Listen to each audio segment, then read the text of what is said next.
ఈ వీడియో నేను వెంకటపాలెం దగ్గరున్న టోల్‌గేట్ దగ్గర నుండి విజయవాడ వైపున్న గొల్లపూడి వరకు చూపిస్తాను. ఇక్కడ మీరు చూడొచ్చు టోల్‌గేట్ దగ్గర ఆల్రెడీ పనులైతే కంప్లీట్ అయిపోయినియి. దానిపైన సోలార్ ప్యానెల్స్ అయితే అమర్చారు. ఈ టోల్‌గేట్ వైపయితే మొత్తం పనులు కంప్లీట్ అయిపోయినియి. అలాగే ఇటువైపు సర్వీస్ రోడ్‌లు కూడా కంప్లీట్ అయిపోయినియి. ప్రెజెంటు ఈ బైపాస్ బ్రిడ్జ్ పైన ట్రావెల్ చేసుకుంటున్నారు. 2 వైపులా వెహికల్స్ అయితే తిరుగుతున్నాయి. అటు నుండి ఇటొస్తున్నాయి. ఇటు నుండి అటువైపు కూడా వెళ్తున్నాయి.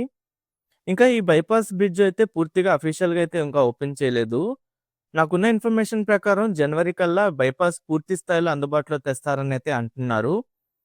ప్రెజెంట్ విజయవాడ వైపు నుండి చాలామంది అమరావతికి రావాలంటే ఈ బైపాస్ బ్రిడ్జినైతే యూజ్ చేసుకుంటున్నారు. ఈ బైపాస్ బ్రిడ్జ్ ద్వారా సీడ్ యాక్సెస్ రోడ్ వైపు కనెక్టివిటీ పరంగా అయితే చాలా ఈజీగా ఉంది. ఇక్కడ సర్వీస్ రోడ్‌లు యూజ్ చేసుకొని సీడ్ యాక్సెస్ రోడ్ వైపయితే వెళ్తున్నారు చాలామంది. ఇక్కడ మీరు చూడండి రైట్ సైడ్ వైపు గాని, లెఫ్ట్ సైడ్ వైపు గాని సర్వీస్ రోడ్‌లు ఎలా ఉన్నాయో, అలాగే మధ్యలో 6 లైన్ బైపాస్ కూడా మీరు చూడొచ్చు. ఇక్కడ మొత్తం అప్రోచ్ ర్యాంప్ అయితే వస్తుంది. అప్రోచ్ ర్యాంప్ మొత్తం మీరు చూడండి. ఈ అప్రోచ్ ర్యాంప్ దాటిన తర్వాతే మెయిన్ బ్రిడ్జ్ అయితే స్టార్ట్ అవుతుంది.